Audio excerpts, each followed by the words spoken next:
Y'all not gonna be able to see me over here, but I don't really think y'all care.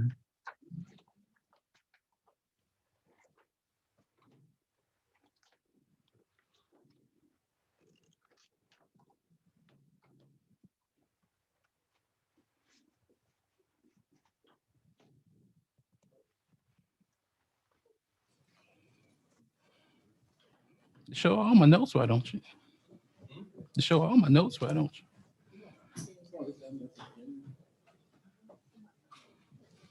Okay, good. Let me get the mouse. All right. All right. Shalom, everyone. Shalom. Thank you. All right. So we are continuing on distractions. Before we can get to all these different spirits that I know y'all hear about, we have to go through the formalities, Father says. So today we are going to talk about one spirit, which is the lying tongue, but we're going to, you got that mic already. It's just the intro. I didn't even read the whole intro yet. And we're going to talk about the evil heart. All right. So, last week I read a poem about closing the door. We have to have an understanding. You want me to just wait? I'll let you get you. Oh, you go ahead. No, okay. All right. Oh, no. No, yeah. Get the red one. Red one.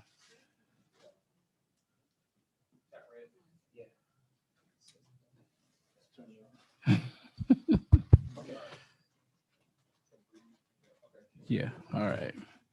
We have to have an understanding, when we first get into this truth, we are all on fire for Yahuah and his word. It doesn't matter if the door is open or not, because we want to do everything that we can that's possibly pleasing to the Father. So sometimes we go overboard, we call. Is he all right? All right. Sometimes we call that being a super brew. Super brews are all about everything literal, though. Yeah. They take everything for what it is. That's not good. Yeah, this must be a good lesson we're going to come up. What happened? All right, here we go. All right. So in the meantime, when we're trying to take everything literal, the enemy is just patiently waiting by that door that you left open, watching, while you're so-called being on fire, just waiting for the opportunity for those flames to go out, meaning, while you're doing what you think is right, the enemy is waiting for that one chance for you to do wrong. All right. Then all of a sudden, those flames start to slow down. You start off, you're on fire for the Father, but eventually you start to slow down just a little bit. You mute that, please. Woo, it's a lot of distractions, ain't it? We ain't even started yet. It must be good. Something from your past might jump into your mind, and you say, well, yeah, I thought about that for a second. And that second that you thought about it, that flame went out. Now, today we're going to see how much of a blessing, and how much a mess your heart/mind can really be. When you lose focus, you can allow the enemy to get in where it doesn't belong. This is why I say when you revert back to your old self, it will be twice as hard to get rid of the things the second time. You are on fire for Yahuah, but in a split second, you let your guard down. Now you have to deal with an issue that you thought was dead and gone. Fighting to rid yourself of your past is a struggle that no one wants, right? But for some of us, these struggles are brought on to prove us. Remember, we did all these other lessons about tests, right? All right, let's keep it moving while we no more distractions. That's another distraction. All right, rules.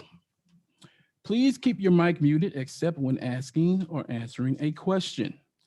Use the mic to speak. There's a feature on Zoom in the meeting room where you can raise your hand if you have a question. All questions must be on the topic. You have 60 seconds to ask or answer a question. If you pass your 60-second window, your mic will be muted for you. These rules are due to the time and the recordings of the lessons. These are live teachings. We must give the Moreh enough time to complete the lesson. All right. So last week, I asked a question. What does it mean to walk in the Spirit? I'm trying to see something. And what was the answer to that question? Yeah, you see, he's giving everybody a chance to answer before he grabs anybody. Please, this one person, please. Okay, we got somebody in the back. Ooh, Father. Thank you. Somebody in the back.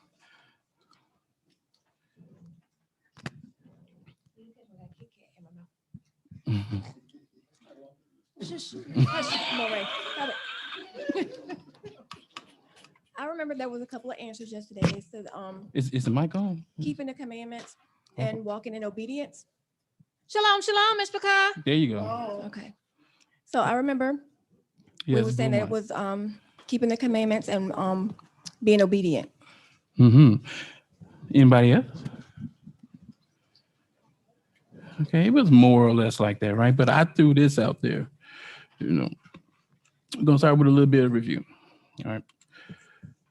So to walk in the Spirit, we must remember to walk the way of Elohim, like Abia has said, or as Moreh put it, make sure to be careful and walk the way of the Father, making sure that we aren't, injecting ourselves onto the words of the Father, right?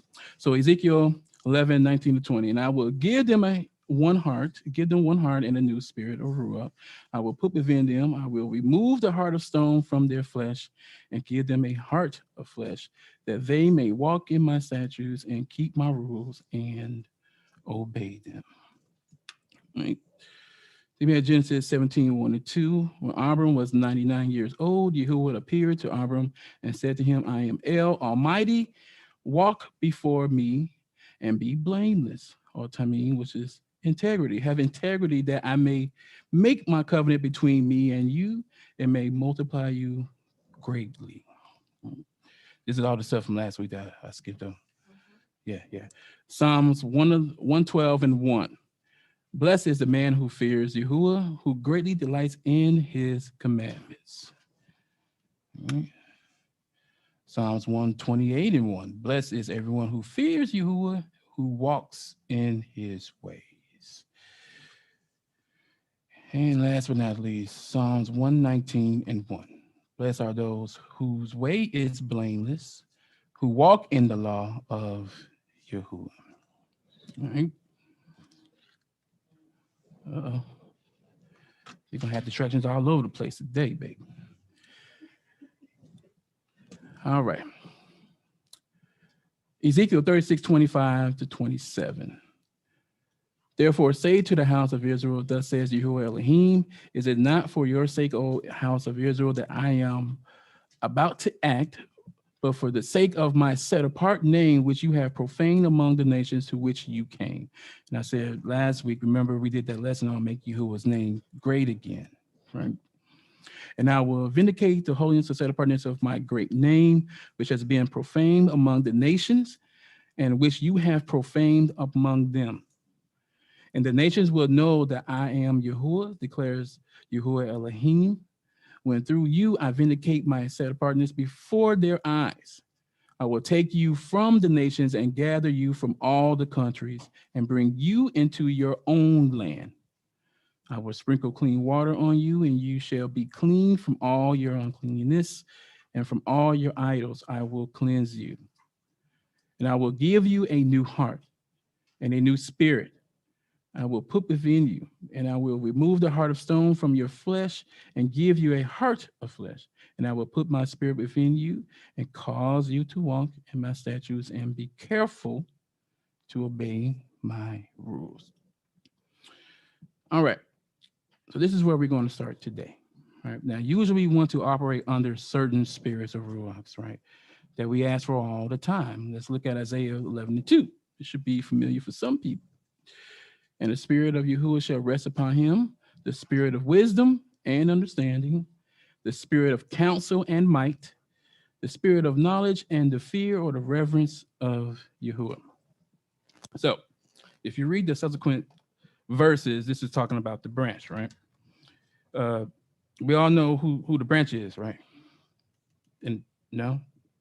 Okay, well, if you don't know, you can email the pastor Yahuah at gmail.com, and Moreh Chanan will be glad to get back to you.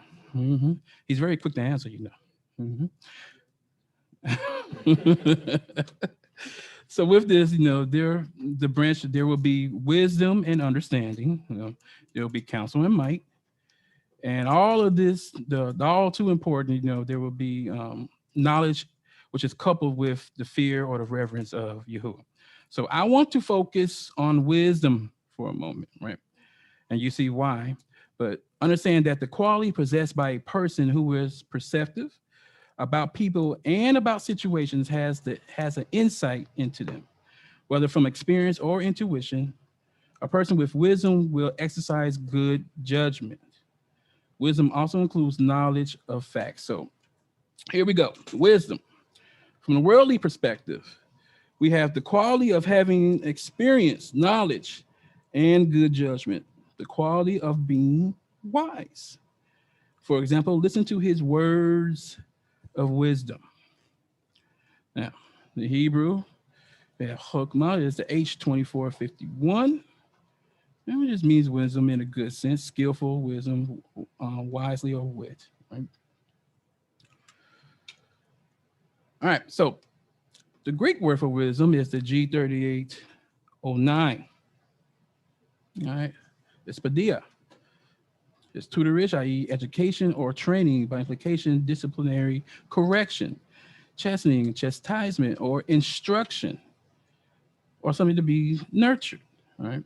Now remember, wisdom is the quality possessed by a person who is perspective about people and about situations. All right. He has insight into them, whether from experience or intuition. So a person with wisdom will exercise good judgment. Now, wisdom also includes knowledge of facts, right? Which is often translated by such terms as, like we just see here, instruction or discipline, even education. Keep all this in mind when we go through this. Now, when it comes to the wisdom of Solomon, as we will read, it has the connotation of instruction, and it seems at times to refer to the content of instruction or giving knowledge or information. So let's take a look at that. This is just saying what I was just saying. So here we go. Wisdom of Solomon. We're going to start first chapter 5 through 9. For into a malicious soul wisdom shall not enter, nor dwell in the body that is subject unto sin. So what does it mean to be malicious? That's a loaded question. Anybody take a guess? All right. Speak out, Moreh. Go Evil. ahead. My Evil? thoughts is to With be an evil purpose. intent. Okay. All right. Anybody else? Go ahead. My thoughts is to be purposely evil, have a devise an evil scheme. You're doing it on purpose. Mm-hmm. Anyone else? I mean, generally speaking, it could be something that intends to do harm, right? So just think about it. If you have a tendency to be spiteful, ill-natured, evil even, what they're saying is there's no room for wisdom, all right? You're not thinking to do good by being malicious, right? All right, so let's continue reading. For the set-apart spirit or panathema of discipline will flee deceit and remove from thoughts that are without understanding, and will not abide when unrighteousness cometh in. For wisdom is a loving spirit, and will not acquit a blasphemer of his words. For Elohim is witness of his reigns, and a true beholder of his heart, and a hearer of his tongue. For the spirit of Yahuah filleth the world, and that which containeth all things have knowledge of the voice.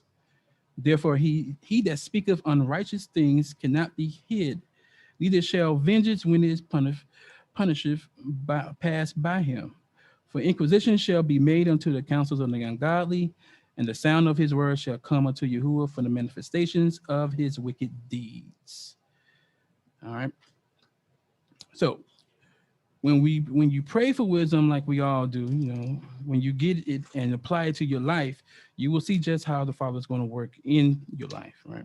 It's all about obedience, right? We keep pushing that point. That's all part of walking in the spirit, right? Go ahead. So, quick question. Yes. So, wisdom. If someone says, "I want wisdom," what would be a good answer that you, when you're asking the Father, "Hey, I want wisdom," what does that mean to somebody? I mean, because we know we read about it, we hear about it, but how do you make that practical in your life? Is your mic on? It don't never Yes, it's sound on. like you on. Yeah, okay, you on. Anybody? Anyone? Anybody? All Ken, right. Go ahead. well, wisdom is in the word by reading and studying and doing his word. That's where wisdom starts. And fearing him. Wisdom is the beginning of knowledge, and fearing Abba Yahuah is the beginning of wisdom. Right. So that's the definition. But how is that? How do you apply it? So in other words, the word kokma literally means a skill. Right. So you want to be skillful in His word.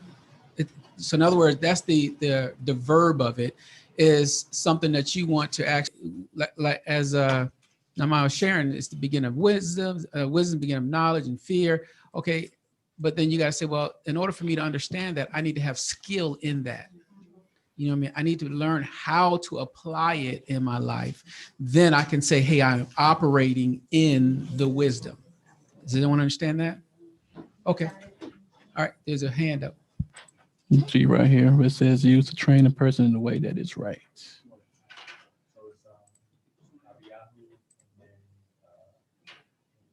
Go ahead, Lamadyahu Abiyahu. and Kanisha. Shalom, shalom. The way I understand it, as Akoti was just saying, that the wisdom of his word is, the beginning of it. So the way I apply it is as I come across certain situations, just out and about in daily life, if a situation arises, there should be a scripture that starts to, roll through your mind. So in other words, like if you come across something and someone does or says something to you, and so on, before you react, you should start hearing the word, start to kind of go through your mind, in other words. And whatever that word is saying to you, then you apply it to that particular situation, as opposed to just going off of your own feelings, your own thoughts, and, so on. And that's the way I apply it, so to speak. Oh, isn't that a double-edged sword though? What if you're It's a not very- on the right foundation to begin with? So what are you really listening to? Wisdom Well, should that's why I direct said you. that you have to. Go ahead. I was saying that's why you have to know that word. You have to really, study this thing on a regular basis in order to have it, within your own ruach, so that you do have that foundation. You are standing on exactly what, the Father is actually trying to, have you to do. Well, it's like it's like Moreh said, it's a life skill. Number one, wisdom should direct you in a specific direction. All right. Well, we'll come back to that. Kanisha, did you have something? Yeah, just piggybacking on the comments. You mean land back? You mean land back? Or oh my gosh. Okay, yes. Don't take my minute off for this. Restart the A time. couple Restart seconds. it. Thank you. No, but I agree. And I was going to ask that because a prayer could be, I want to give me wisdom and so that I may walk in your ways. But then as in Christianity, I believe I prayed that and I was standing on a different type of wisdom. And so what is it in that verse where it says forever, you're always learning, but never perceiving? So I guess this is, I lost my train of thought. Never mind. I was going somewhere with that. I was. Okay. Thank you. Okay. So real fast, just what you were sharing. Yeah. If someone's reading, but they don't have the skill, that's the problem. So that's what I'm saying. It's just like he says, if you love me, okay, we know the word says it, but then he says, if you love me, you will keep my commandments. So that means you got to walk that out. You got to be you able gotta to have a walk skill into doing that. So the skill basically, and all our skills, if we get a skill in something, then we get better and better in it because we get more wisdom into it. But if we don't understand how wisdom works, then you're just having this prayer and you're just hoping it just magically happens to you without understanding how to apply it in your life. You know, something that you can grow from versus something that, oh, this person told me, okay, I'll do it. But it's just like a watermelon with no seeds. You see what I'm saying? Okay, it is a watermelon. It tastes like a watermelon and everything, but you don't have no seed, let it grow. Okay. Just like we were talking about earlier, that's where all that interjecting of yourself comes into play, because you don't have that understanding yet, right? Good stuff. All right. Galatians 5:25. But I say, walk by the Spirit, and you will not gratify the desires of the flesh. For the desires of the flesh are against the Spirit, and the desires of the flesh are against, and the desires of the Spirit are against the flesh. For these are opposed to each other to keep you from doing the things you want to do. That was Galatians 5:16-17. Now, Galatians 5:25. If we live by the Spirit, let us also keep in step with the Spirit, right? So then my next question was, what happens when you aren't walking in the Spirit? And it's not a trick question. It is so not a trick question. Please, somebody else raise your hand. Say something so this man won't say nothing. You got something? Oh, Akuti got something. Akuti got something right here. Please, I need at least 3 more people to say something.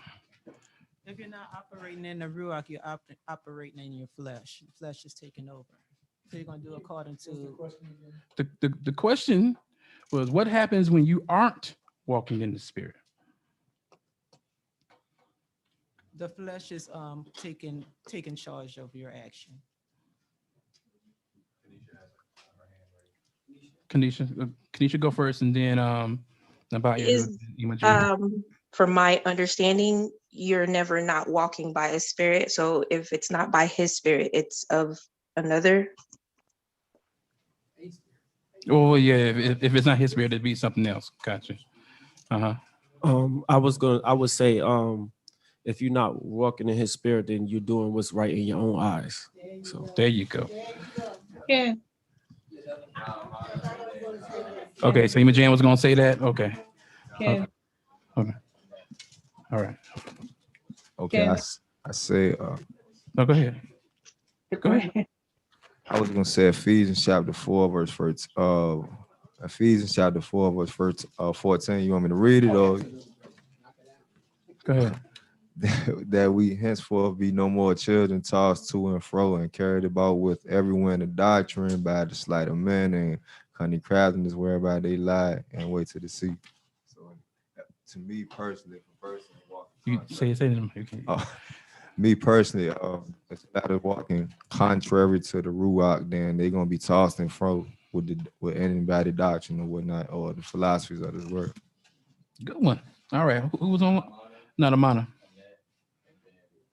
Okay, so we got Nadamana, Annette, and then Lamadyahu. Go ahead. Oh, so if we're not walking in the Spirit, we're walking in an evil spirit. And that would be like in the opposite of Yahuah's spirit. And there's like a variety of those. I'm not going to even go into all that more. We don't have time, but it would be in the opposite, the complete opposite. Okay, technically, but there is also such thing as, if you're not walking in the Spirit or the Haruach, you could be walking in your spirit, but your spirit may not be wicked. In other words, you could be having good intentions, but you still didn't do it in His Spirit. But to walk, and Moreh, I got a question. But to walk in our spirit, wouldn't that still be the spirit of selfishness? No, your intention makes that, if it's selfishness. In other words, if you have let's just, real quick, let's just say, for example, those that believe that they're walking in spirit, let's say Christianity, for an example, they believe they're not doing it in a wicked way, but they're doing it in a way that they understand it. Not so much Yah says it, but they're doing it in the way that they're still trying to give Him that praise. So they're not wanting they're only doing it according to the knowledge or the wisdom that they have, so to speak. Remember, a long time ago, we did a lesson about it. You may not be doing something intentionally, right? It could be something, it could be the way you were taught, the way you grew up. It doesn't necessarily mean that you're doing something, because you want to be bad. It's just, this is how I was taught, and so this is how I'm going to do it. So it's not necessarily a bad thing. Okay. It could be bad. Now, all right, go ahead, Annette. Well, I was going to say, what about the carnal mind, wherein Paul talks about in Romans 8, where it's 3:4, saying that if you are not walking in the spirit of life, then you have a carnal mind, and that you're walking contrary to Yah's commandments. But again, is that evil? Pardon me? I said, but again, is that evil? Is it necessarily something?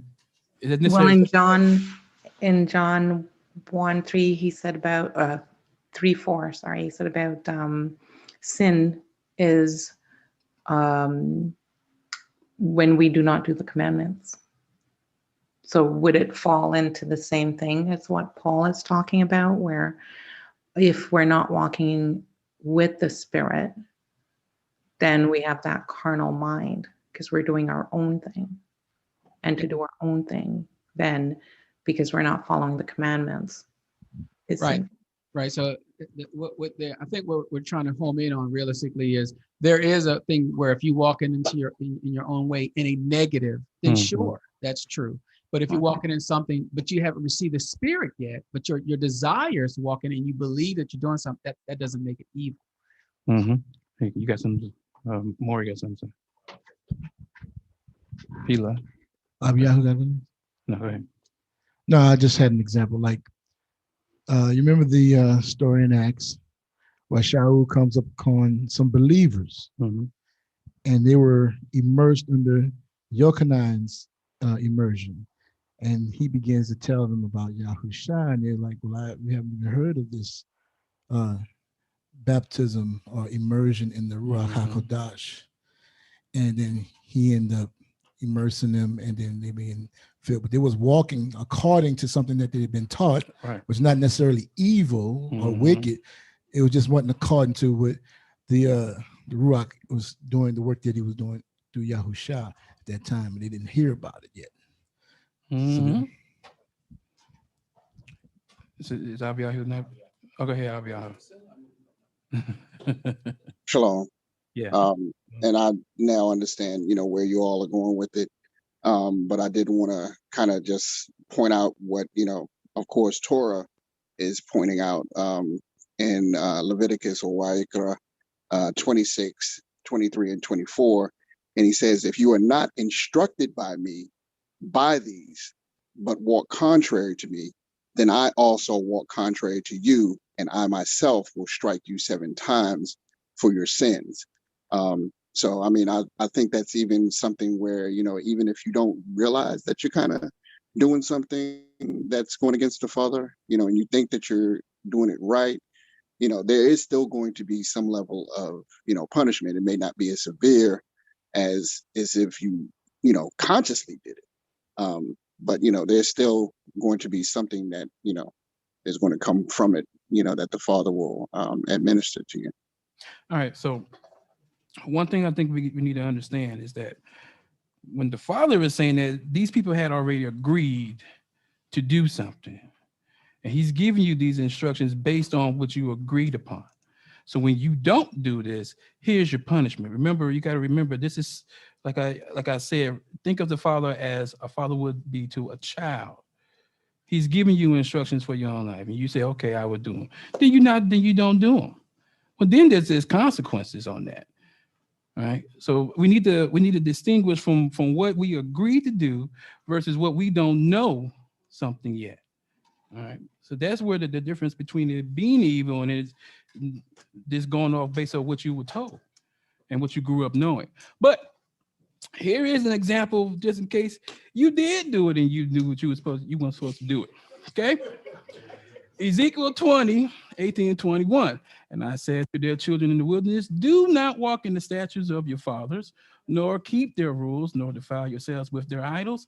I am Yahuah, your Elohim. Huh? Who you talking to? Huh? Okay. Look. Walk in my statutes and be careful to obey my rules and keep my Sabbath set apart, that they may be a sign between me and you, that you may know that I am Yahuah your Elohim. But look at this. But the children rebelled. And what is rebellion? For rebellion is what? Sin of witchcraft. So the children rebelled against me. They did not walk in my statutes and were not careful to obey my rules, by which if a person does them, he shall live. They profaned my Sabbaths. Didn't we just read that a little while ago? Then I said, I will pour out my wrath upon them and spend my anger against them in the wilderness. Right. Now, do you see the difference? They willfully did something that they weren't supposed to do, as opposed as going by what they were taught or what they were told. It's a little different, right? All right. That's all about obedience right there, or lack thereof. Just really fast, just another thought, we're not going to talk about that, but Sharon talked about it some time ago about, honor your father, mother, and it got into, you can't curse your parents, right? But if you look up that word curse or kalal in that word there, it's also the same word in older Semitic writings that curse later means to make light of.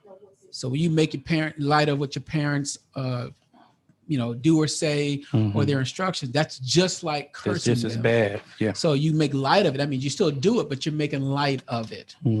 Okay. All right. We moving on. All right. All right. So we talked about the doors being open last week, right? And I also asked 3 questions. So here goes the questions pertaining to this, Matthew 7:24 and 27. Everyone that hears these words of mine and does them will be like a wise man who built his house on a rock. And the rain fell, and the wind and the floods came, and the winds blew and beat on that house, but it did not fall, because it had been founded on the rock. And everyone who hears these words of mine and does them and does not do them will be like a foolish man who built his house on sand. And what was the word for sand again in Hebrew? Oh my goodness. Say, what was it again? No, they don't. No. Does anybody know what the word for sand is in Hebrew? Or the definition that was given. Oh, well, I'm gonna read that. No, go ahead. They don't know? Yeah, sand.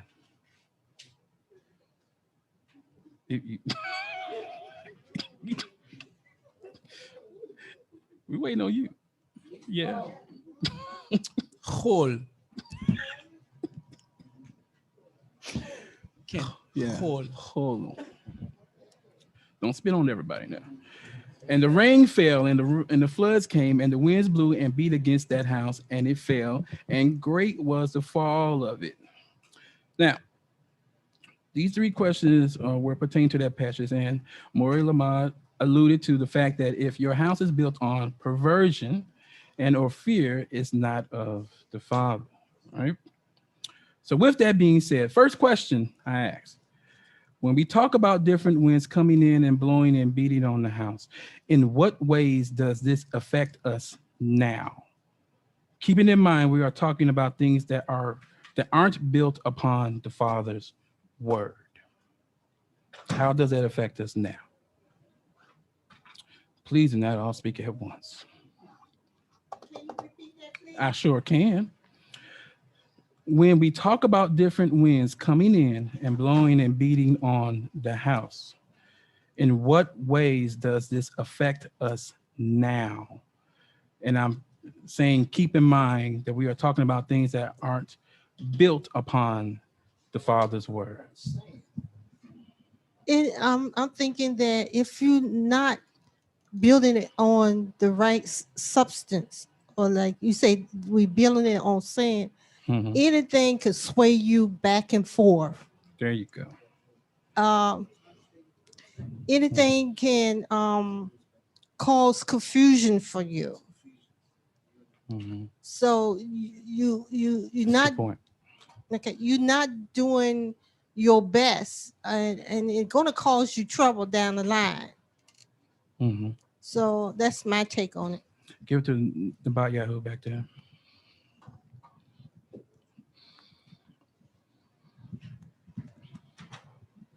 I was really pretty much going to say what she said. You just toss to and fro by any wind of doctrine or anything that come your way. You know, you're easily knocked down.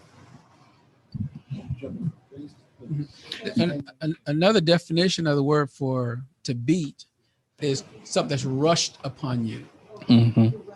If it's rushed upon you, how things is rushed on you, and you make these crazy decisions. Oh yeah. Right?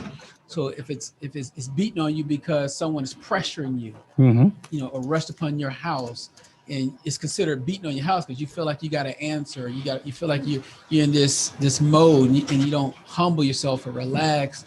Then you know it's kind of like beating upon your house. Mm-hmm. Anyone else? All right, Kanisha.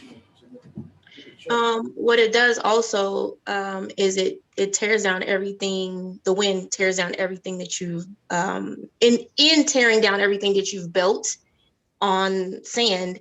It exposes it causes you to, it exposes that you are building on the wrong things, and it should make you also aware, because if it keeps beating and you keep building on that same thing, keeps beating and you keep building on it, at some point you got to, you know, ask yourself, okay, what I'm building, is it solid? Mm-hmm. Who else was that? Nanamana? Well, a wise person, you know, builds his house on the foundation, which is the Father's word, and the house is a person. So with that in mind, our actions in everything is the foundation. So when the wind comes or when the rain comes up on our house, we should be, how should I say this? We should be covered enough so when the trials of life come upon us, we should be able to stand the trials and temptations that come up on our house, because our foundation is strong and we are strong because we built our house up on it, and we shouldn't be so easily swayed by things that come in, you know, into our lives. And Okay. Yeah, time was up. That's okay. But okay, so I think everybody's getting on the right track, but everybody keeps talking about these wins. So my next question, because I knew everybody was going to say that, what are these wins that come in and blow Spirits. in? Oh my goodness. There should be a master mute button. Oh my goodness. Yeah. Okay, well then question 3. Because he already answered that question. All right. So what about the different winds that blow in and out of you? So take that mic away from him. Okay. What about these different winds that blow in and out of you? Now that was a trick question. I wanted Kanisha raise it. Go ahead, Kanisha. I want to hear this. Really? Is it the opinion? Is it the opinion of can it be the opinion of men, I guess, others? Say it again. You're okay. Let me make sure I understand the question. Can you say that again, please? Okay. Okay. So what about the different winds that blow in and out of you? So Moreh Lamar said that there were spirits, right? So tell me, what about these different winds that blow in and out of you then? Can one of the winds be like listening to others' opinions instead of, you know, because the opinions that you get and the things that people put in, like even in conversation or being around certain ones, it can influence your spirit or your house? Listen, there's really no right or wrong answer with this one, because this is something that's personal, right? Doubt. Go ahead. Doubt. Mm-hmm. I hear you talking over there. I think somebody need a mic. Somebody need a mic.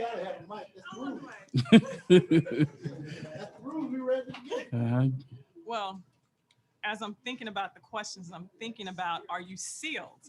Why are winds blowing in and out of you like other spirits? Mm-hmm. Okay. We got Lamadyahu, then we got Nanamata.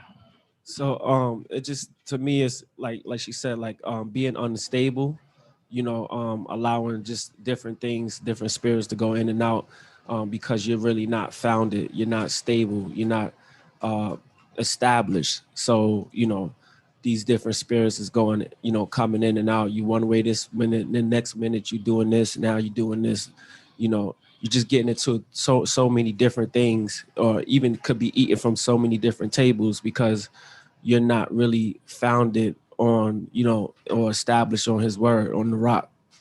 Okay. We get somewhere. There's one thing me dad always says, you can't eat from everybody's table, right? Yeah, they do it anyway. Go ahead, Nanamana.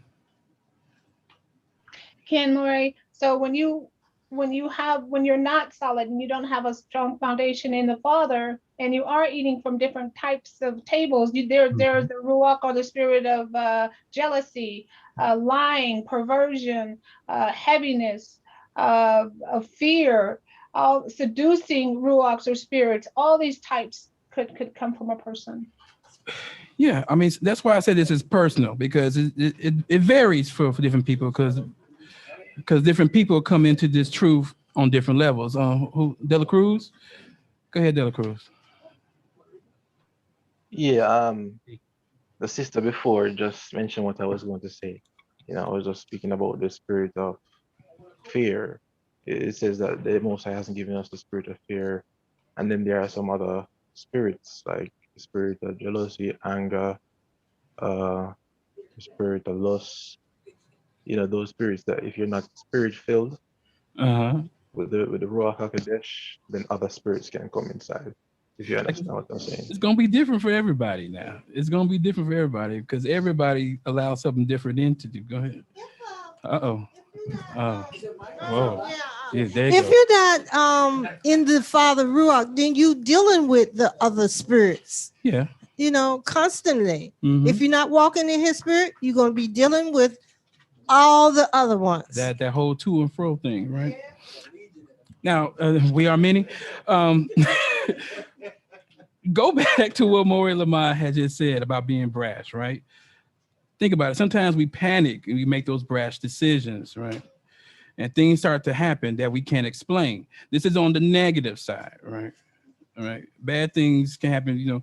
One day your car is working fine. The next day, every single light is on in that car. You pay your bills one month, everything is good. The next month, every single bill is due at the same time. Every bill. Right? For some reason, you don't know what happened. Right. You start to question things, and you start to look into the Father to try to get an understanding of what's going on. Why?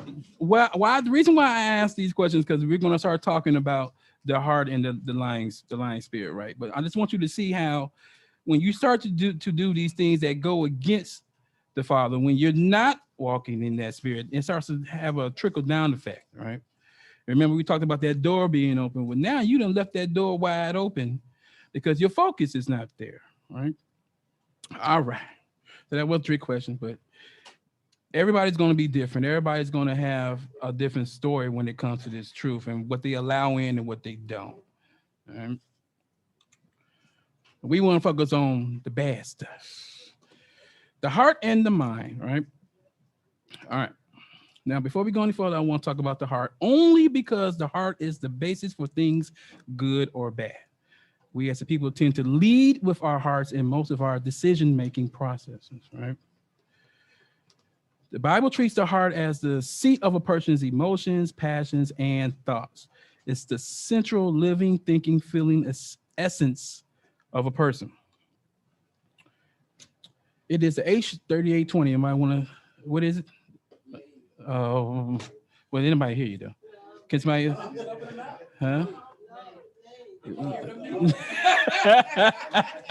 You want to say it in the mic? Anybody want to say it in the mic? Huh? Who got the mic? Oh, Lave. there you go. Oh my goodness. Yeah, his Hebrew. Oh my good. He got a B+. All right. So it's the heart. All right.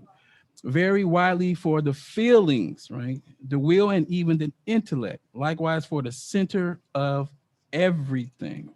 Right. Now, when you deal with the heart, it can leave you broken. It can be hard. Some things can be hard to deal with. It can leave you feeling merry. You can have a double heart or be double-minded. It can also encompass wisdom or a willingness to do things, right? Now, we have the H3824. Anybody want to say that one? Huh? In the mic? You well, get double points. You got the mic in your hand. Go ahead. Labab. Labab, there you go.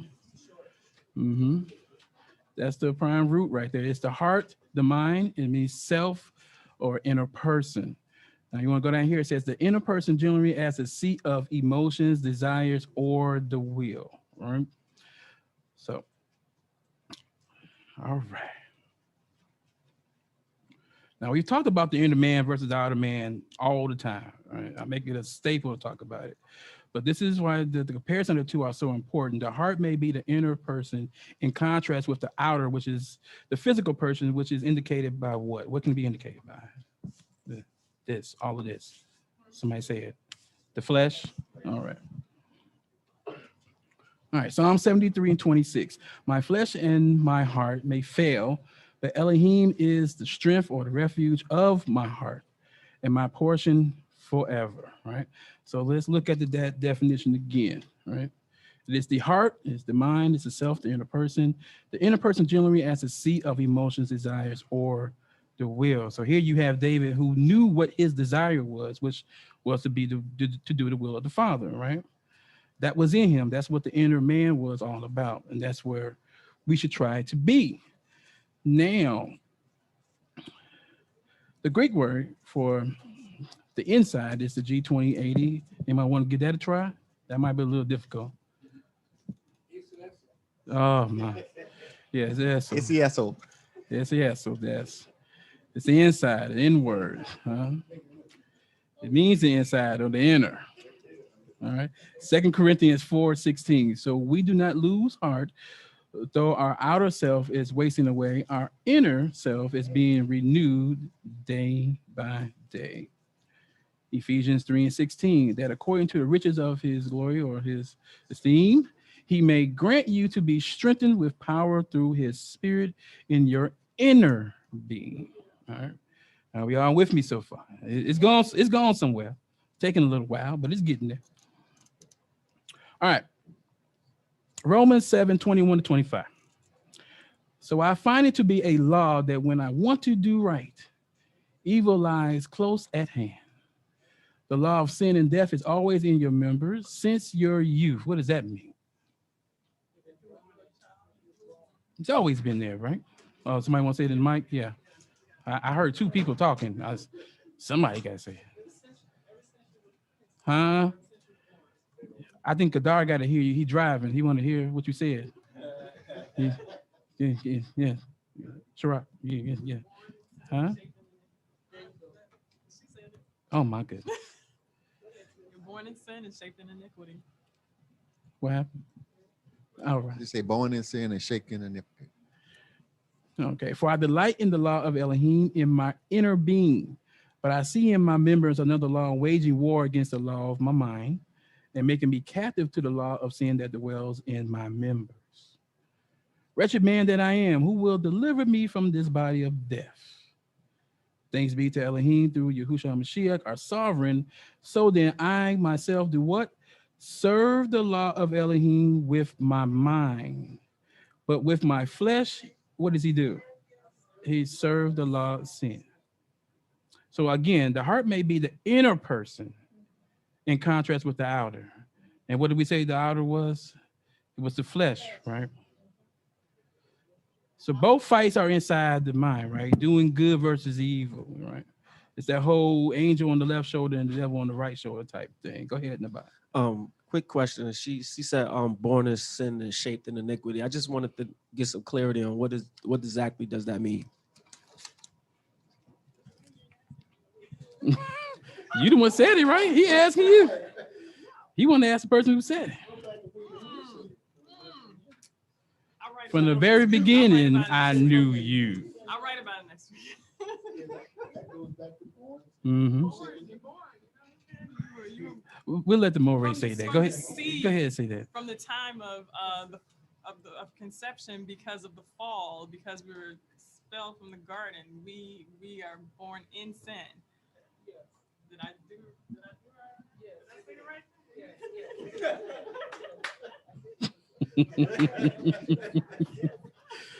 let Moreh get the mic. Now, we were studying about the beginning, and Yahuah said something from the beginning. He said it twice. He says, from their youth, the imaginations were wicked. So he's recalling that same sentiment. And so it was David when he said, I was born in sin and shaped in from the youth. It's in you. I was trying to move on for the chief came back. So let's talk about the emotions of the heart, right? No, ooh, he said it, I didn't. No. It's just a picture. Oh my. The views and opinions of the Chief Moreh are not necessarily of myself. Emotions are an essential part of human life, right? Human beings experience emotions passively. We suffer negative emotions as well as positive. We are to some degree subject to our own circumstances. In this way, emotions reveal the dependency of human life, all right? So, from a worldly perspective, emotion, a natural instinctive state of mind deriving from one's circumstances, mood, or relationships with others. For example, and I didn't write this, so don't be saying why I gotta be she. For example, she was attempting to control her emotions. All right, and similarly, it means it's a feeling, it's the very sentiment, it's a sensation, a reaction, or a response to something. It's complete opposite of being of coldness or indifference. Now, what we want to focus on, second definition, instinctive or intuitive feeling as distinguished from reasoning or knowledge. For example, responses have to be based on historical insight, not simply on emotion. All right? And similarly, that can mean your instinct, your intuition, your gut feeling. Or as some people say in the church, there's something told me spirit. All right? Yeah, I know about that. Don't act like I'm the only one. Yeah. What I'm saying is that's what they call it. There's something told me spirit. All right. Inclination, sentiment, or the heart. And this is the opposite of intellect. Now, just because I want to see something, what's the meaning of inclination?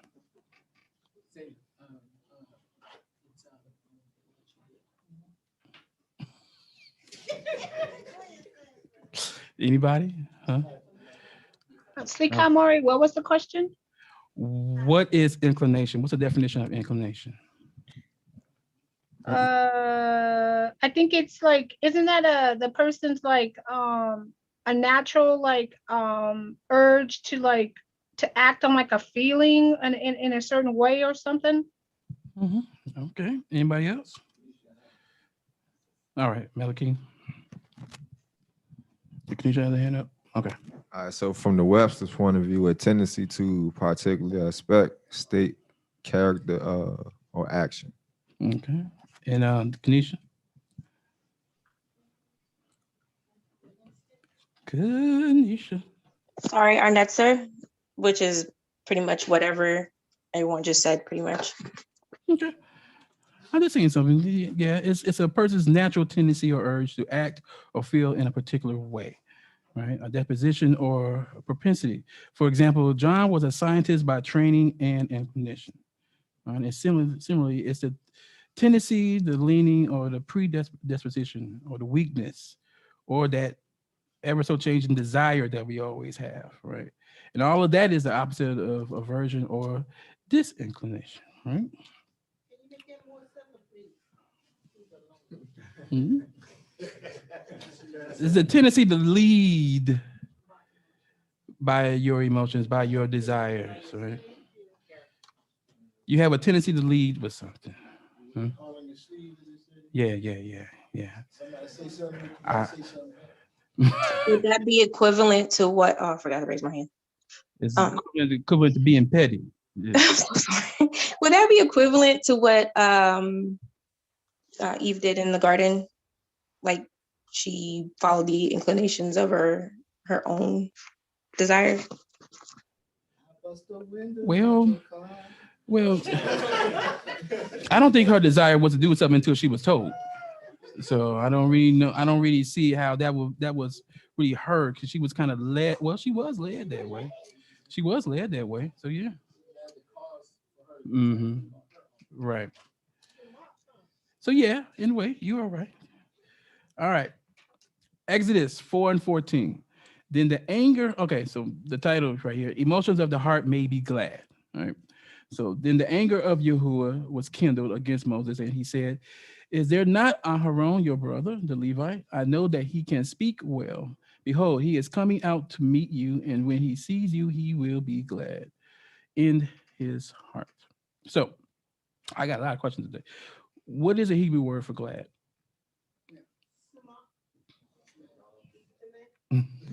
Wait, it's kind of right there. Shemak.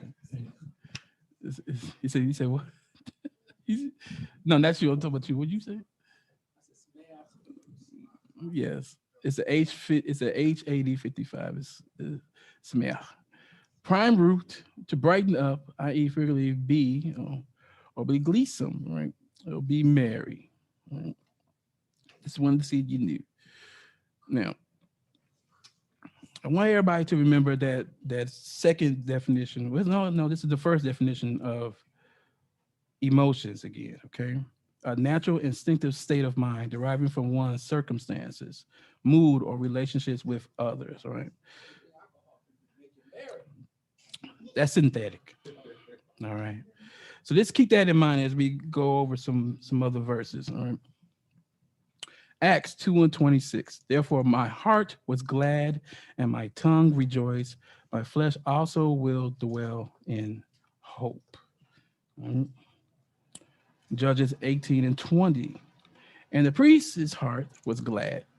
He took the ephod and the household gods or Elohims and the carved image and went along with the people. Anybody know this story? Hmm? Now, here's a good example of being led by desires of your heart or your mind, right here. All right. So, on the way to their new homeland, the Danites visited the home of Micah. Right? The spies reported Micah's idolatry and invited a response. Now, the right response would have been to destroy the idols and the shrine, to root out the sin from their midst, right? But instead, what did they do?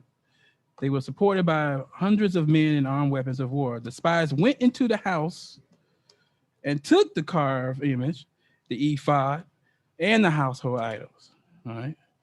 Now, when the young Levi objected, what did they do to him? They bribed him. You see all this here? You see all this stuff that's happening because this is what you want to do, right? They bribed him to join them, offering him the prospect of being a father and a priest to an entire tribe rather than a single family. Huh? You belong with us, right? Now, think about what I just said. The right response would have been to destroy the idols and the shrine, to root out the sin from their midst, right? Now, they chose to go against what the Father said about not worshiping over idols, right? So we're going to see what disobedience can bring to that table. Right? So Deuteronomy 28:47, we all know this, right? All these curses shall come upon you and pursue you and overtake you till you are destroyed. He said it. But because you did not obey the voice of Yahuah your Elohim to keep his commandments and his statutes that he commanded you, they shall be a sign and a wonder against you and your offspring for a little while. Forever, because you did not serve Yahuah your Elohim with joyness and what? Gladness of heart. Because of the abundance of things, of all things. We're going to keep going because, yeah.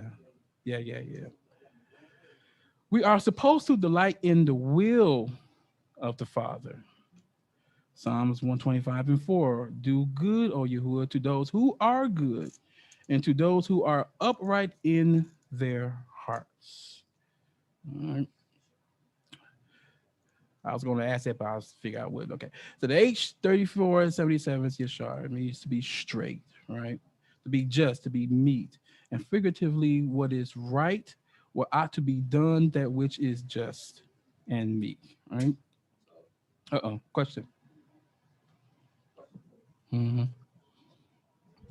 So if we look at this, since you were dealing with Chokmah, wisdom, and we were sharing that wisdom is a skill, and Yashar means to be upright or to be straight. So if we combine the two between the wisdom and mind you, since this is being a heart, so that means we should have some skill or understand the skill of wisdom, and then be straight or with it, walk this thing out. Got to walk it out in your heart. With your whole heart. Okay. Do you be looking at myself? Huh? Yeah, I know. Oh, is that what it was? I think you be in my inbox. That's what you're doing. Like I said, it's always good to be on the same page. Deuteronomy 6:5. You shall, yes, that's what it is. You got a question, Moreh? No, okay. You shall love Yahuah your Elohim with all your heart, with all your soul, and with all your might. So you just would have saved the question. This out. It was coming out. Okay. All right. Yeah. The command to love Yahuah with your whole heart and might is command to love with the entirety of the self. This goes in line with those actions of the inner man versus the outer, right? There has to be a want. You have to want to hear, you have to want to believe, and then you have to want to do, right? That's what sets you apart from other people, right? It's the whole duty of the man, not just what you want to pick and choose to do, right? No. No, you're gonna pay $5.99 for everything, but you got to do it all.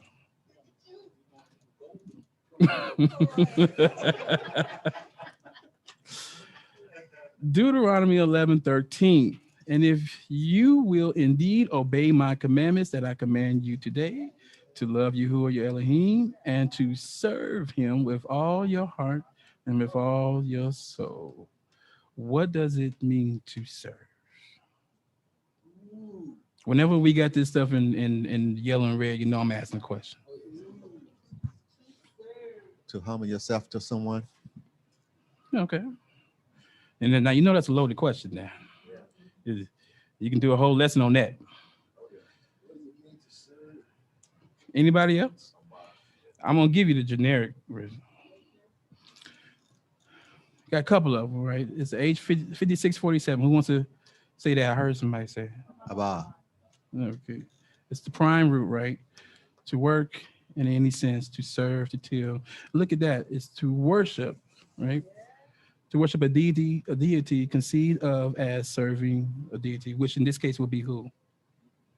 Yahuah? Who? Elohim. Huh? She's right, yeah.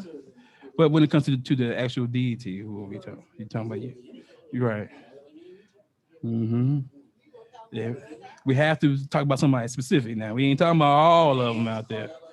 Yeah. Oh, somebody said it. Yahuah. Oh, there you go. That's the name above all names. There we go. Matthew 22:37. And he said to him, you shall love Yahuah your Elohim with all your heart, And with no, he didn't. And with all your soul and with all your mind.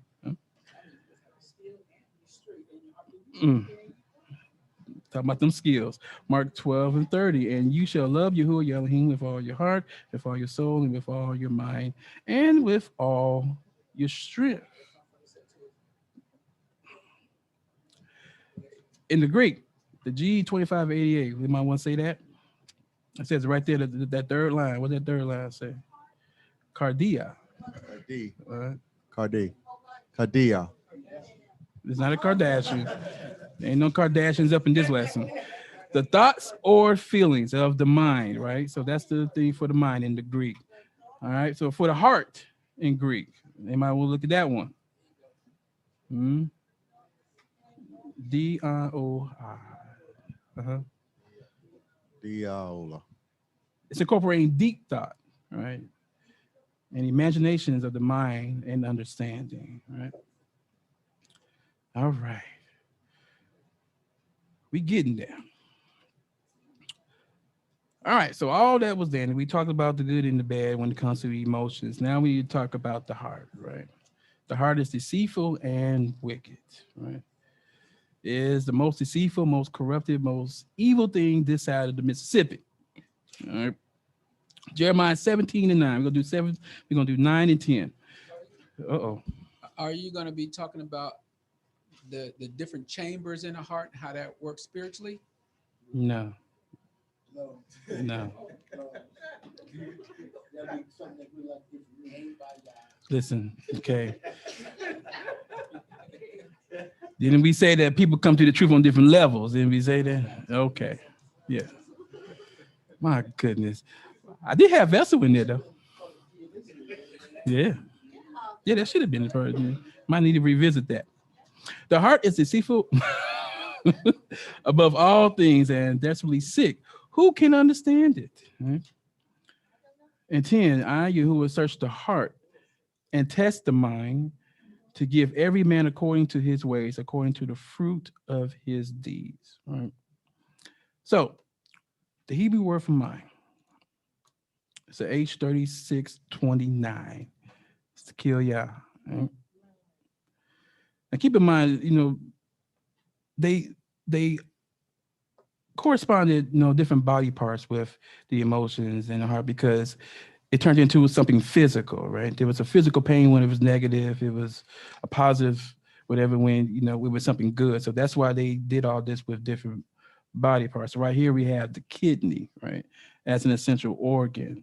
Figuratively, it's the mind as an interior self, right? And then you have vessel. See, I have vessel in there now, but it wasn't that vessel. It's a different vessel. Okay. All right. The inmost double instrument or a vessel as the seat of the desires and affections, right? Mm-hmm. So when it comes to a vessel, what does a vessel do? We're not talking about the heart ventricles. Right? Mm-hmm. Go ahead and about Yahuah. It holds something. A vessel holds something. Okay. Anybody else? Oh, they didn't hear him? He said it? No. Well, hold on. Yeah, it's all the blood vessels and everything, the blood running through it and everything. Well, it contains. Okay. So simply it holds something, right? Right. But when it comes to a person, it's regarded as holding or embodying a particular quality or a skill, like Moreh Lamar has been eloquently saying throughout this whole lesson, right? Okay. So again, look at Jeremiah 17:10. So what is it? To give every man according to his ways, according to the fruit of his deeds. All right. So with that being said, what have we learned so far? First, the heart is more deceitful than anything, right? It's perverse. What else? What else did we learn? Going straight down this little slide here. What else did we learn? What the Father say? What the Father say? I search. Mm-hmm. Yes, it is sick. But the Father said what? I search. Mm-hmm. And there he does what? He tests the what? So the mind and the heart are hidden elements of a human personality, right? But Elohim sees them perfectly, right? All right. Isn't that what we read in Wisdom of Solomon? Y'all remember that?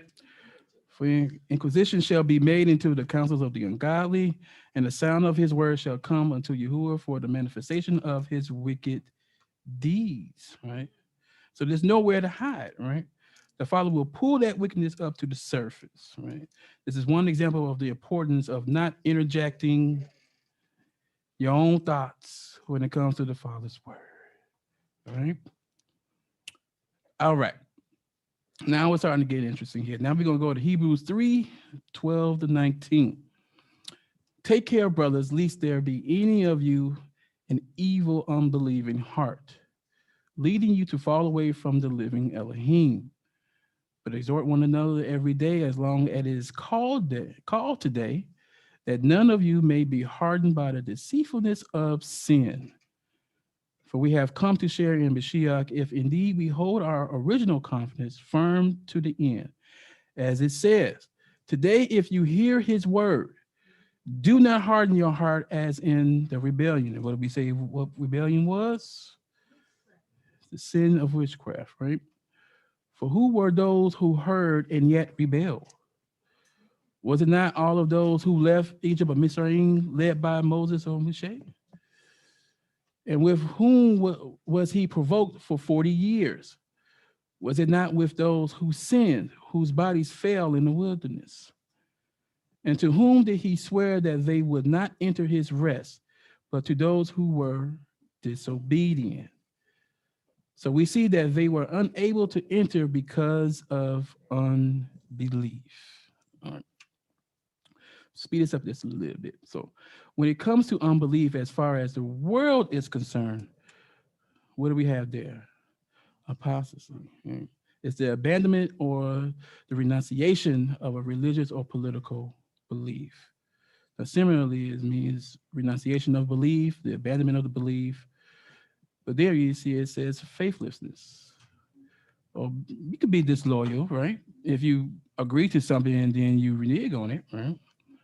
Betrayal, defection, or even hearsay on there, right? Okay. When it comes to this truth, the lack of faith and trust in Elohim that challenges his truthfulness and finds expression in disobedience and rebellion, right? This failure to trust Elohim holds back his blessings and leads to condemnation and spiritual death. Psalm 78:21-22. Therefore, when Yahuah heard, he was full of wrath. A fire was kindled against Jacob or Jacob. His anger rose against Israel because they did not believe in Elohim and did not trust his saving power. All right. So the heart starts to become stubborn. Right? Exodus 7:14. Then Yahuah said to Moses, Pharaoh's heart is hardened. He refuses to let the people go. Right? Remember, the Father will cater to what's already in your heart, and it's stubbornness. If it is stubbornness, then you got a problem on your hands. Proverbs 18:12. Before destruction, a man's heart is haughty, but humility comes before honor. So the heart can be haughty, right? Have them here.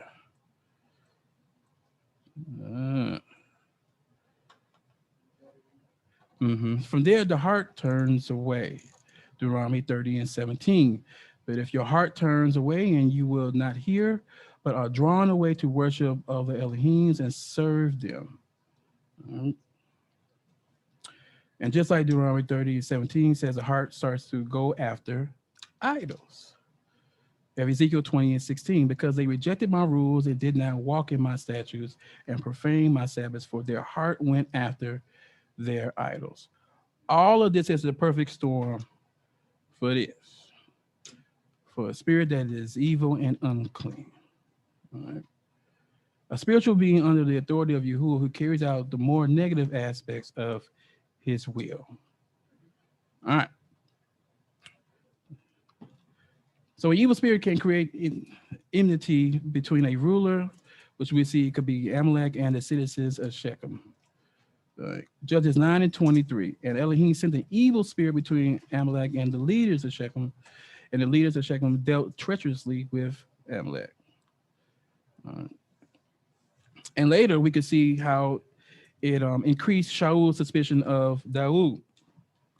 Uh-oh, you got it? Torah.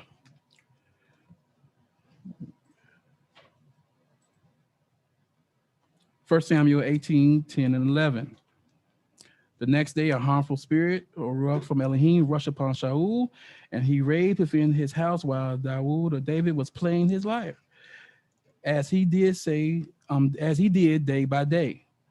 Shaul had his spear in his hand, and Shaul hurled the spear, for he thought, I will pin David to the wall. But David evaded him twice. All right. David had them juke moves.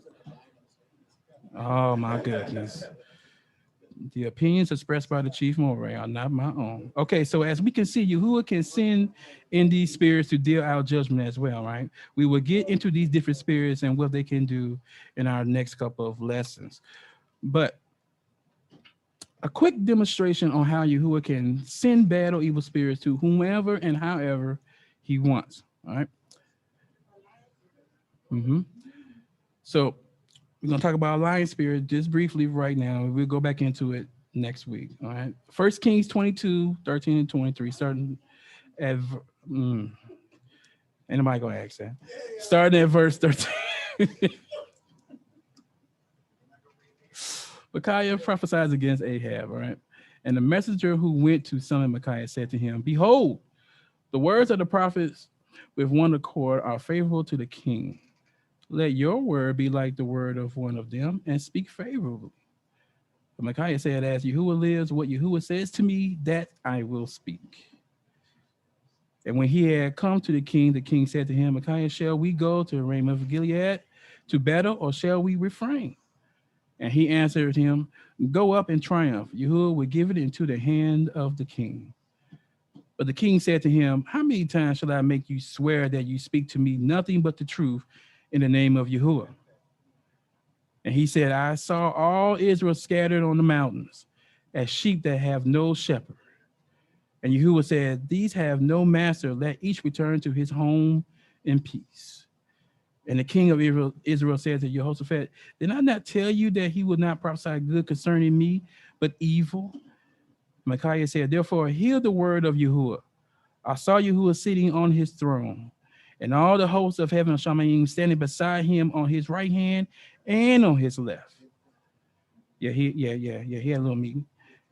And Yahuah said, who will entice Ahab that he may go up and fall at Ramoth Gilead? And one said one thing, and another said another.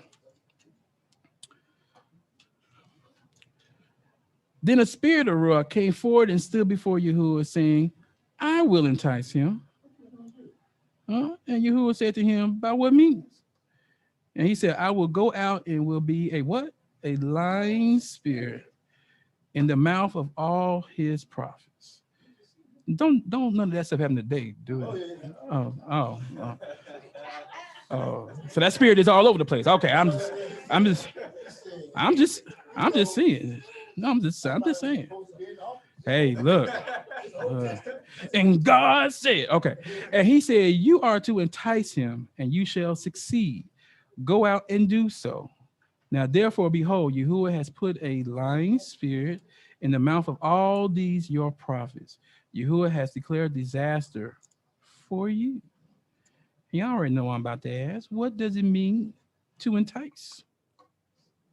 That's easy, right? What does it mean to entice? Is it heavy out? Is it?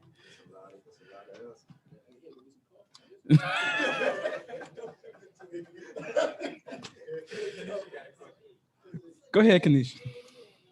Is it to put something in front of someone that's almost like it's something that's already there in their heart, and it's just to put that very thing there in front of that person or a situation? Okay, you got something in the butt? Is the mic on? This is does it have something to do with like to appeal? To appeal to what? To appeal to anything, you know, depending on the situation. To appeal to a person's. Yeah, I'm about to say. So who's doing the appealing? Right. I mean, in this sense, like, you know, I guess appeal to whatever, you know, he wants to do. Mm-hmm. You remember who? Not Amana. I'll come back to you what you said. Okay, Moreh. Does it mean like something like to like you want to like attempt or tempt a person by offering something that's really pleasurable, something that's like very attractive to that person? Mm-hmm. Come here, I got some candy. To attract or desire. And who else? JR? Okay, go ahead, JR. Shalom, I unmute that mic. Shalom. I was just gonna basically say the same thing, to attempt to pleasure someone, like a advantage or something that they may have, basically. Mm-hmm. And Dumia? To tempt someone and to lead them away is to entice. Mm-hmm. Okay, Malachi, gotta go first. All right, so I got two scriptures. The first scripture, Daniel chapter 11, verse 32, paraphrasing a flatter tongue or whatnot. But the main script I want to read was Matthew chapter 15, verse 11. Not that which goeth into the mouth that defileth man, but that which come out of the mouth, this defileth the man. So what people say, what they do, that's flattering. That's actually tempting to me. So what the people say to someone else, or is it just something that they're saying, period, that's enticing? Well, I'm just thinking about it from a culture point of view too, Aki. Pay means the mouth for the appearance. So sometimes if you're not able to, if I'm not able to look at somebody and I can hear them talk, that would let me know if they got a lying spirit or whatnot. So the stuff that come out their mouth will determine if they got a lying spirit or a true spirit. Oh, okay, well, yeah. I mean, for a lying spirit, but we want to talk about enticing, though. All right, who else? Kanisha? Yeah, first off, I'd like to say I just love the fact that he comes in every time with scriptures with his answers. I love it. Secondly, is I'm just saying, like, as far as like putting things that are a desire within the heart, I just feel like it's very interesting that even though when he first came out and prophesied like the other prophets were prophesying and gave him a good report, he knew that it was a lie. And he still acted on it, meaning that was something that was in his heart that he wanted to believe the lie, I guess. Well, in that context, you have to understand why Micaiah said what he said. It was almost a slap in the king's face, because they always expected him to go against what they wanted, right? So he was just being smart when he said that. But okay. All right, so go ahead. So real fast, just another, or the root of that word entice literally means to open, right? So when you think about it, it says, and he said you are to entice him. The design of that is to open this person up to be enticed or to be flattered or things like that. But the root of that word literally means to open. Mm-hmm. The H6601 prime root to open. You do that all the time, man. I'm telling you, you got my password. You got my password.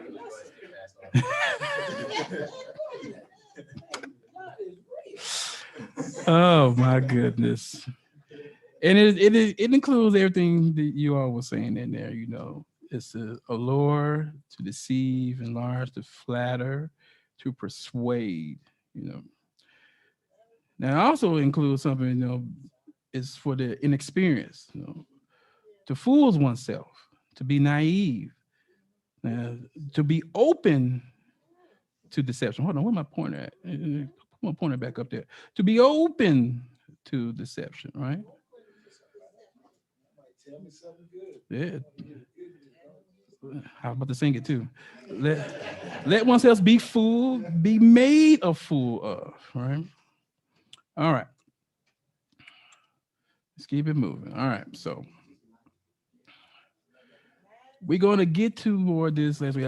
Now we're starting to get into these different spirits and what they entail, right?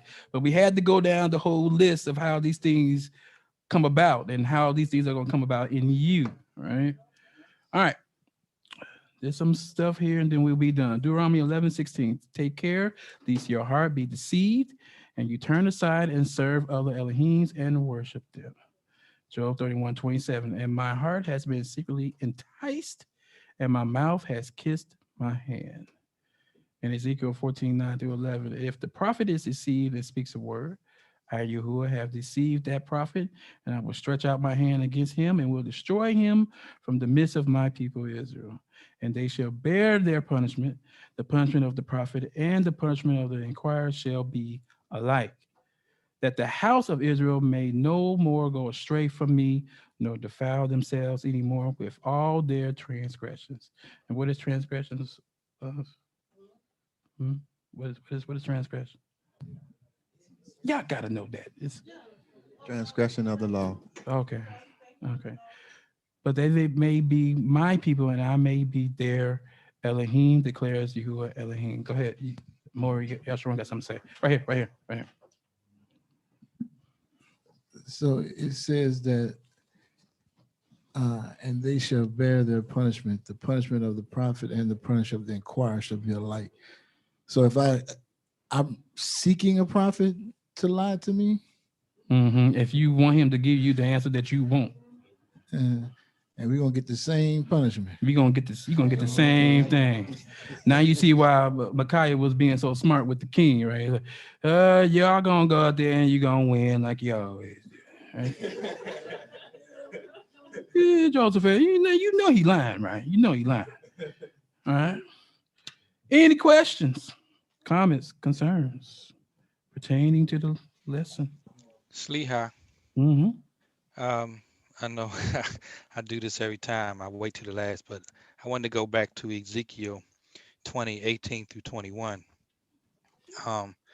Before I ask the question is, I'm always around Jehovah Witnesses and Christians where I work, and you get into the discussions of the Sabbath, and I don't want to be long with it, so we always go back and forth, and I always tell them that's what y'all wanted us to have, but they like to bring up Mark 2:27. I think let me bring it up real quick. Is when he said the Sabbath was made for man and not man for the Sabbath. So I guess the question is that kind of contradict what Ezekiel 20:18-20 is? Hold on. Let's get back to Ezekiel. What was it, 18? No, 20:18-21.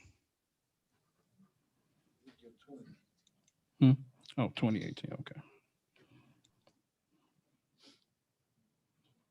Because I didn't want to go back to all them slides again.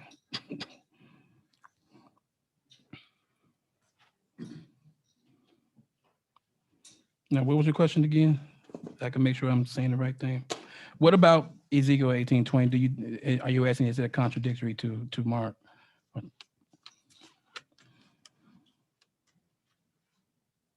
Hello? I got to turn my mic back on. Okay. 18:20 is when he was talking about Ezekiel. 2018, when he said, set apart my Sabbaths and they shall. Right, correct. Between me and you. And because he said it's a sign between me and you. So if that's the sign, and they love to say that the Sabbath could be any day. And with Yahushua saying, and Mark, they always bring up that one too to me, is like Mark always saying that Mark says, Yahushua says, the Sabbath was made for man and not man for the Sabbath. Well, think about when we were talking about different spirits and different people. Now all of them are bad, right? When it comes to the punishments and stuff that here talking about, it's with things that we have already agreed upon. Now, he's given this for people who already agreed to his covenant, that this is what they're supposed to be doing based on his covenant. What your friends are trying to allude to is that everybody's under that same general rule, and they're not, right? So they can have many Sabbaths forever they want to do, but this is talking about people who are under his covenant, who are supposed to do his will. That's a simple answer that you can give them. Everything that we have here is supposed to be something that we agree to do. So it's going to be blessings and cursings based on what we agree to do per his word, per his covenant. If you are outside of that, then anything can go because you're not under that same rule. And that's why I think a lot of people who aren't in the truth try to allude. They want to put all this in together. We all one. We all the same. We all supposed to be doing this, but you don't. Right? Now that's the easy answer. That's not a good question, but I don't think he heard you. No, I didn't. Yeah, he got it. I just asked him. I said, "How many Sabbaths are there? Do you know all the Sabbaths?" He said, "You shall keep my Sabbaths, not just a Sabbath, right? As you say, or Shabbats." So how many Shabbats are there? Now they have to understand. You have to know it first, and then they have to be able to answer you. Yeah, then they were like, "I didn't even know there was more than." Yeah. So what are we talking about? It's a real loaded question because you would have to know what you agreed to in the first place in order to make an assumption that you can just do whatever you want to do. You know, because it's a lot more to just saying, well, we can do this on this day because that's how I feel. Remember this whole interjecting your own personal feelings and wants into the Father's word. That's something you ain't supposed to be doing. Right? Toda. Yeah. Kanisha. Don't say my name like that. Listen, I don't get this type of fellowship often, but when I hit that raised hand button, I know. sorry. I'm hyped. Sorry. Let me calm down. No. Can I go back to when you started out the whole lesson and gave your dream scenario? I'm not gonna ask you to go back to any kind of church slide. Once you had that dream and you realized something was open or allowed that kept that door open, did you know when you awoke or were awakened and whatever, did you know what it was, or did you have to go through a process? But did you know when you woke up, like, okay, I know what the Father's talking about, or did you have to stop? Like, what did you do so you can get clarification and understanding as to what it was that kept that? Remember, I said, you have to continue to pray on it. You have to ask for confirmation on what it is. Sometimes you can get it right off the bat, but like me, think about what happened in the dream. I had to keep going back to that door until I realized that I was missing something. There was the key to something was missing. All right. So I had to go back and get that key in order to perform that task or to complete that task. So basically you're waiting to get the answer from the Father. So it's incorporating patience in there. But like I said, it could be something different for somebody else. If you have that type of dream and the Father's talking to you, he can give it to you right off the bat. But sometimes he can give it to you in pieces. Like it did me. It took me days to realize that I was still holding on to something that needed to be closed. So it's to the individual how the Father would pitch this dream to them in order for them to understand. It's individual. And sometimes you're not going to realize the fullness of a dream until you've gone through all the stages. Like Joseph, he had a dream about the sun, moon, and the stars, and they're bowing down, and he had a dream about the sheaves, and they kind of pick it out. You mean to tell me your mom and dad gonna bow down to you? Your brothers are gonna bow? And he didn't fully understand what that all meant until they were standing before him, and they're like, "Oh, okay, this is what it is about. I get the whole thing now. this is what I was preserved for this particular day. Whatever the enemy meant for evil, Yah meant for good. But he never lost sight of what the Most High had showed him originally, so that he'd recognize it in the end. That's good, Moreh. That's very insightful. Thank you. Remember why I said, sometimes we got to go through these storms in order to get that answer. And most of the time it don't hit you until it hits you. All right. Good stuff. Anybody else? No. All right. If all hearts and minds are clear, I think it is Yahuah. You gonna take us out? Shalom, Moreh. Okay. Oh.